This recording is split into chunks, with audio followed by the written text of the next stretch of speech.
आपकी राय भी दरकार है कि क्या शेर अफजल मरवत को भेजा गया नोटिस दुरुस्त है या नहीं। मेरे ख्याल में बहुत सारे मामलात ऐसे हो सकते हैं जहाँ पे जाके शेर अफजल मरवत को बेनिफिट ऑफ डाउट दिया जा सकता है, लेकिन इमरान खान अगर डायरेक्ट ये इनिशिएट कर रहे हैं या ये डिसिप्लिनरी एक्शन इनिशिएट कर रहे हैं और उनको भी ये लगता है कि मेरे कई बार अहकामात की खिलाफ वर्जी हुई, तो उस पर मेरा ख्याल है बेनिफिट ऑफ डाउट शेर अफजल मरवत के पास नहीं जाएगा। और ज़्यादातर लोग यही कहेंगे कि अगर इमरान खान का डिसीजन है तो फिर चाहे वो उमर अयूब ने अनाउंस किया या बैरिस्टर गौहर ने अनाउंस किया, उससे फ़र्क नहीं पड़ेगा।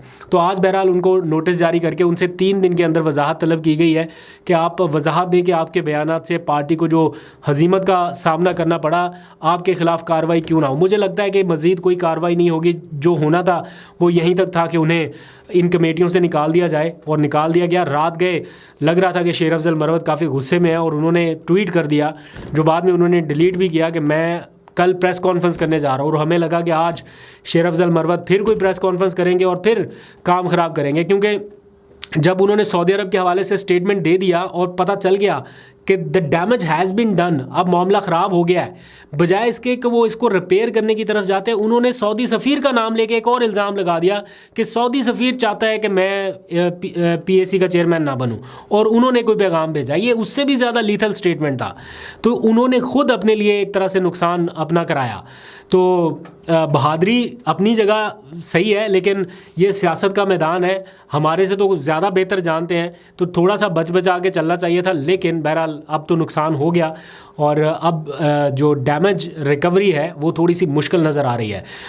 मेरा नहीं ख्याल कि उनको इसके अलावा कोई पार्टी से बरतरफ किया जाएगा या फर्दर कोई उनके खिलाफ कार्रवाई होगी, लेकिन यहाँ तक हो गया। और फिर उन्होंने एक अच्छा काम जो किया, जिस पे अप्रिशिएट करना चाहिए उन्हें, वो ये था कि उन्होंने अपना वो ट्वीट डिलीट कर दिया जिसमें उन्होंने कहा कि मैं प्रेस कॉन्फ्रेंस करूंगा, मैं इसको भी बताऊंगा, मैं उसको भी बताऊंगा। उन्होंने कहा कि जनाब मैं कोई प्रेस कॉन्फ्रेंस नहीं कर रहा। अगले ट्वीट में उन्होंने कहा कि मैं कोई प्रेस कॉन्फ्रेंस नहीं करूंगा, जो इमरान खान का हुक्म है मैं उसकी तामील करूंगा, चाहे कुछ भी हो, मैं मीडिया से बचूंगा। ये बेस्ट स्ट्रेटजी है। अवॉइड करें मीडिया को, ज़रूरी नहीं है हर किसी को जवाब देना। ये कुछ सहाफ़ी, कुछ यूट्यूबर्स, कुछ जर्नलिस्ट, ये तो ख़बर के चक्कर में या अपने वीडियोस के चक्कर में, अपने व्यूज़ के चक्कर में आपसे कुछ भी बुलवा लेंगे। तो आपको बचना है, आपको एहतियात करनी है। एनीवेज़, तो आगे बढ़ते हैं। अब जनाब एक ख़बर यह है कि इमरान खान के एक मोस्ट वांटेड खिलाड़ी बैरून मुल्क चले गए। यहाँ से अचानक बैरून मुल्क पहुँच गए, और उनका बैरून मुल्क पहुँच जाना सरप्राइज़ था। ओबियसली आपको पता चल गया, कल से ख़बरें गर्दिश कर रही है कासिम सूरी की, और उनकी तस्वीर मंजर यहाँ पे आ गई कि वो बरतानिया पहुँच गए। मुश्किल था उनके लिए जाना, लेकिन समहाउ उन्होंने मैनेज किया, जैसे तैसे। कैसे गए ये मुझे नहीं पता, लेकिन पहुँच गए। तो अब वो महफूज हैं एक तरह से, और मुझे नहीं लगता कि वो जल्दी वापस आने वाले हैं, क्योंकि सुप्रीम कोर्ट भी मुतादिद केसेस में उनको तलब करने का बार बार कहती रहती है कि इन्हें पेश किया जाए या इन्हें बुलाया जाए। तो अब मेरा नहीं ख्याल कि वो जल्दी आने वाले हैं। लेकिन इत्तला ये है कि एक और खिलाड़ी भी पर तोल रहे हैं और कोशिश कर रहे हैं कि वो भी किसी ना किसी तरह बैरून मुल्क जाएं।